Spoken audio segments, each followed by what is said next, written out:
नमस्कार, one India Hindi में आपका स्वागत है।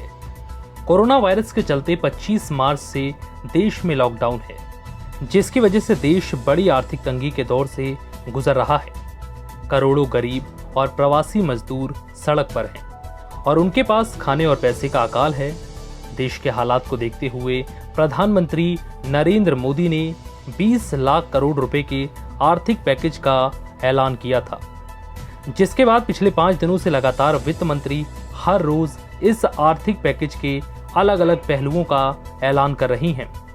आज आर्थिक पैकेज के आखिरी चरण का ऐलान किया गया। आज जिस 7 महत्वपूर्ण क्षेत्र के लिए ऐलान किया है वो हम आपको बताते हैं। नंबर 1, मनरेगा प्रवासी मजदूर। मनरेगा के लिए 40,000 करोड़ रुपए के अतिरिक्त बजट का ऐलान किया गया, ताकि ग्रामीण क्षेत्र में रहने वाले अप्रवासी मजदूर जो गांव पहुंचे उन्हें काम की कमी ना हो और उन्हें रोजगार मिल सके। कुल मिलाकर मनरेगा मजदूरों के लिए 61,000 करोड़ का बजट है। नंबर 2, स्वास्थ्य शिक्षा। हर ब्लॉक स्तर पर पब्लिक हेल्थ लैब बनाई जाएगी। किसी भी तरह की महामारी से निपटने के लिए इसका निर्माण किया जाएगा। इसमें सरकारी और प्राइवेट दोनों ही लैब होंगी। ग्रामीण स्तर पर स्वास्थ्य के क्षेत्र में आधारभूत ढांचा खड़ा करने के लिए ये फैसला लिया गया। कक्षा 1 से कक्षा 12वीं तक के लिए एक चैनल शुरू किया जाएगा।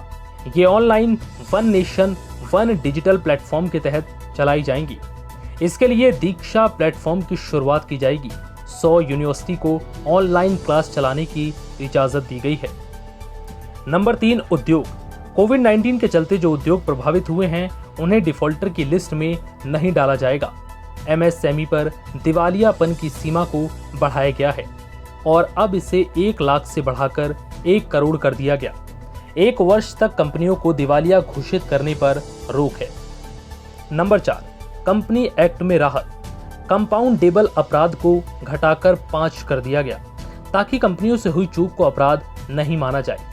छोटी चूक को अब कंपाउंडेबल, अपराध को अब अपराध नहीं माना जाएगा। इससे एनसीएलटी और क्रिमिनल कोड पर दबाव कम होगा। नंबर 5, आत्मनिर्भर भारत। सभी सेक्टर को प्राइवेट किए जाने का रास्ता खोला जाएगा, जिनमें पब्लिक सेक्टर इंटरप्राइजेस को अपने क्षेत्र के दायरे को फिर से परिभाषित करने की इजाजत होगी।